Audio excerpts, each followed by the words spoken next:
Right now we're down at the Las Vegas SEMA show, SEMA 2018.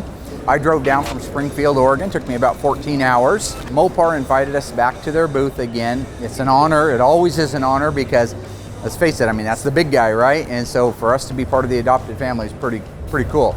This year, I told them I was building the Little Dead Wagon with the second generation 426 Hemi in it, and they wanted to put it in their booth. So we're down here setting that up. The red carpet's pretty cool. They take some of the really cool, popular cars and kind of roll them across the stage before they head inside to get set up for their display. So Justin and I came down a day early, kind of go over the A100, make sure it was running, driving, ready to go.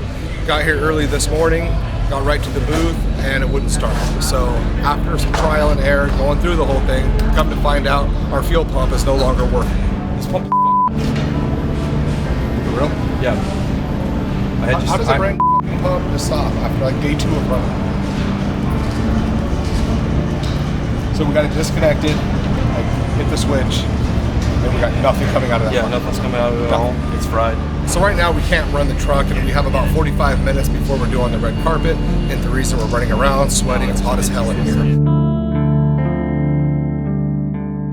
So I think that the fuel pump's probably not pumping. It's running, but it's not pumping anything. So Mopar has this, I think, 345 horse crate engine. Remember when they built the one up last year, they just used regular fuel pump on it? So it's got an electric fuel pump inside here that's regulated up to 60 pounds for this, but we can regulate it down for ours. And it's got 6 AN fittings on it. So I think they're coming over to take the pump out and then hand it to us, and we're going to put it in ours. So the 2 wires that go to ours will have to go over to theirs. Okay. And I imagine he's connected those in a different way, but they've got tools here. They've got everything. Great. When I got here, the battery was dead. We've had this thing dialed in for 3 or 4 days, and not once have we had a battery issue. Mopar had a display unit here, knew the urgency of everything, the time frame, the crunch that we had, and they said, hey, here you go, take apart what you need.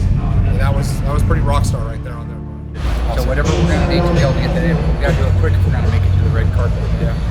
And I think what it's going to do is it's going to draw off of just one tank right now, just to get over there and back, and leave the other one connected so it doesn't bleed out. That's what I'm hoping. That's the goal, to see what we can do. They're actually taking one of their engines and it's complete, and they're letting us take the fuel pump off of it right now so we can put it on our truck for tonight's event. Right now we have 30 minutes to get this off and get it installed. It's going to be a long shot, but Justin's working on it right now, so I think there is a chance we can get it done. I have a suspicion that whoever moved it into the Mopar booth last night left the fuel pump on, because there's nothing that says fuel pump or off or on, so it'd be easy to leave it on. Because this morning when Will got here, the battery was completely dead, and it's a brand new 127 battery. The switch was off, but I think somebody came around and realized what they had done later. So I think that pump running all night without a shutoff valve on it took the pump. It is a different fuel pump, but it's still the same style. 2 wires it runs, nothing fancy. It's just a matter of, we didn't come down here with a ton of tools. I just kind of put what I thought we might need in my little Disneyland backpack, and we're trying to muscle through it right now.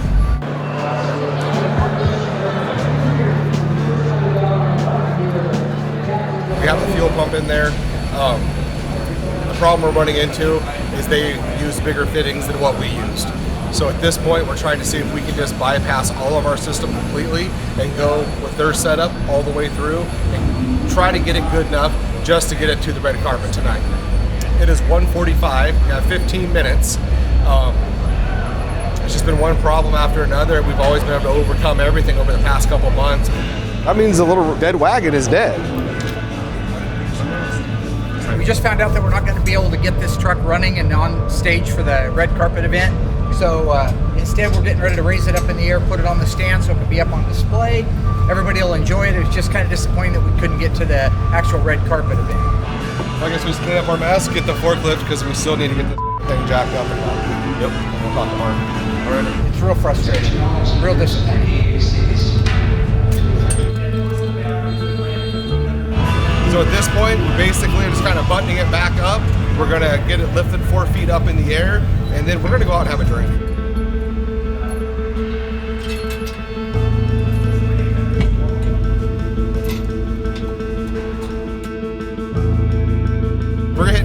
street. We're done.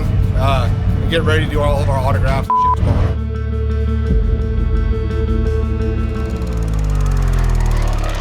There's two things that I have to do at SEMA.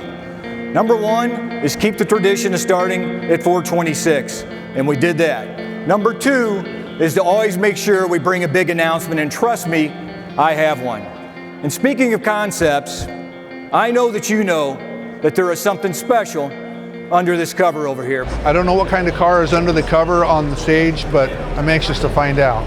All right, ladies and gentlemen, the 1968 Dodge Supercharger concept. The Concept Supercharger is a good-looking car. Now, they just wanted you to see what a Concept Charger could look like should they do something like that down the road.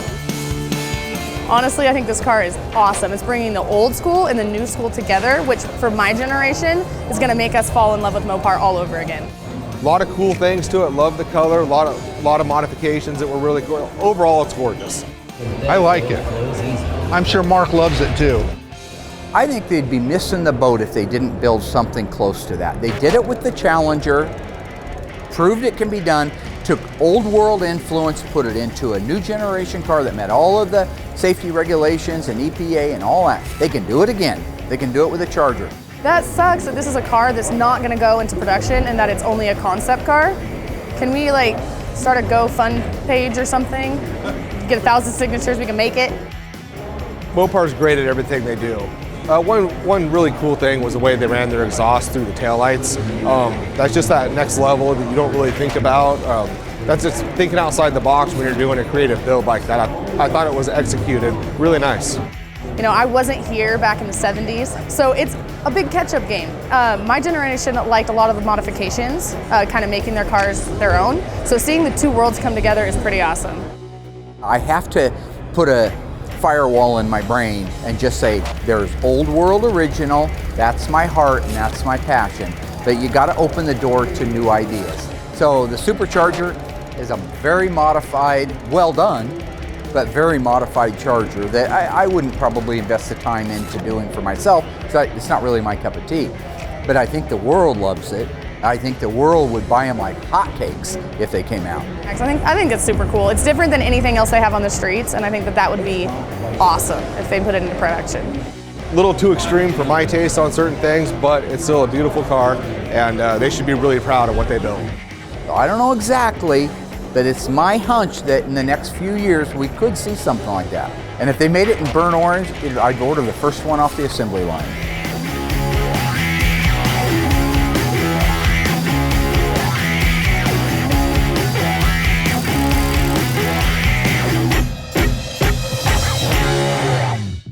One of the things I'm looking forward to is at 4:26 in the afternoon, they always have their press release on the first day of the show. So they've asked me to be out in the audience because they want to surprise me, I guess. If you're a SEMA regular, you may have been expected to be greeted by someone with an Italian accent. So our good friend Pietro actually moved up, and now he's working with Mopar on a global level.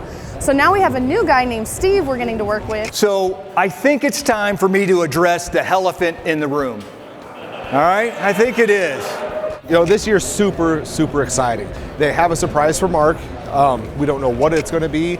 So over the last few years, Mopar has been excited with words like horsepower, Hemi crate engines, Hell crate. Mopar has a big surprise. Hasn't told us, hasn't told Mark. So I'm kind of anxious to see what it is. We're always looking for that extra ounce of performance. And the good news is, we found it. So I know that my dad has no idea what the surprise is going to be from Mopar because he's going around to everybody and trying to get information from them.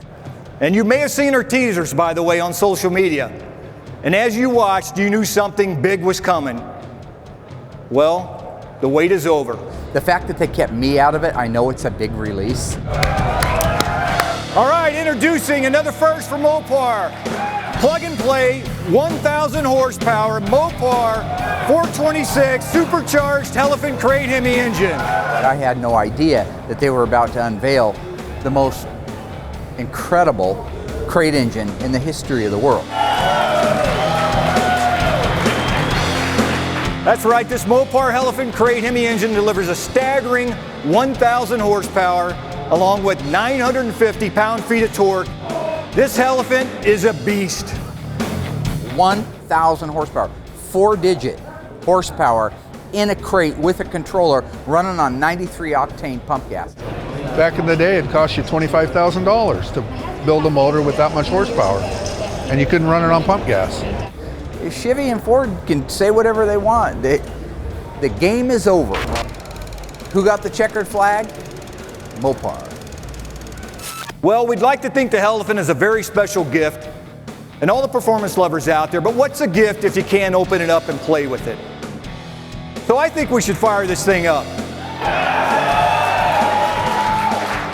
I also think we should bring Pietro back up to help me fire this thing up. It was fun to see Pietro again. I only get to see him once a year. That guy is all over the globe, non-stop, in a plane constantly. So excited to be here once here again. And by the way, Steve, there is a good friend of Mopar here at SEMA. He has been my partner in crime for a couple of years, and he is a true Mopar enthusiast. I mean, we have a little discussion about who invented Mopar or no car, but I think I will take, Mark was on stage with us. Come on up, Mark. Where are you at? There he is. Mopar or no car. Yeah. Mopar or no car. So they did bring me up on stage. I'm up there with the global president of Mopar and the U.S. president of Mopar, and here's little old Mark Warman. Oh, that's crazy. That's mental. As always, they told you to walk in front of the car and you can. Who else would do this other than Mopar, right? Oh, so, that's what do you guys think? Let's, why don't you help me get this thing fired up, we're right? starting it, right? Take the fire marshal 15 minutes to get here. I'll be at my motel room. Start it. All right, so on the count of 3, guys, help me. Yeah. 1, 2, 3.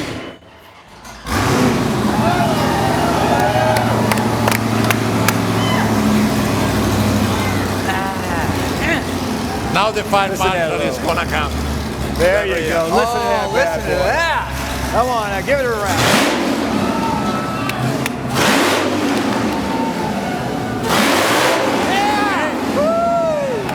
In a crate! Woo! Awesome! Oh, all right. Now that's real. Yeah, that sounds music to my ears. Oh, it's unbelievable. That's beautiful. That's Mopar style. That is what Mopar's done ever since it started. They're amazing how they keep secrets here from you. I don't know how that many people can keep a secret. Hey, and Mark, since you're a good friend of Mopar and a good friend of Pietro, I'm going to consider you a friend of mine. And by the way, that engine's yours. You can use it in one of your project cars coming up. How about that? Are you serious? I'm serious. That engine's yours. I've never seen him speechless, but about twice, and I think that was the second time. I had no idea that it was coming. And if you're at home, you go, it's an engine. I get that. It isn't that. It isn't it's the first engine. It's that Mark Warman was recognized for something that he's so passionate about. Wow! Serious? Yeah, seriously, it's yours. Well, okay. So let's get off the stage for the far. I can take it now? Yeah, if you could carry it on your back, you can At the take end it. of the show. That's crazy. That's serious? You deserve Thank you. it. Yeah. You deserve it. I didn't know. That's cool.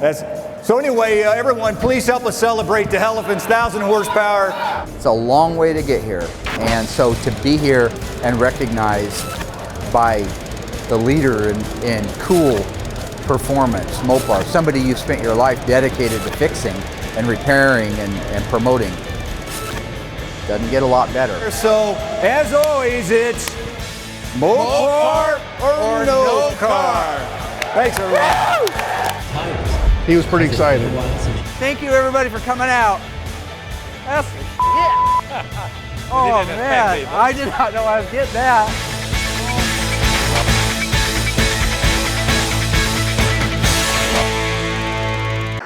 Hello ghouls, Mark Warman here, the Ice Tray from Graveyard Cars. If you enjoyed this video, be sure to like it, drop a comment down below, and subscribe to our channel. We have fantastic stuff coming up, and some of it you've never seen before. I gotta go insult people. Hey Alice!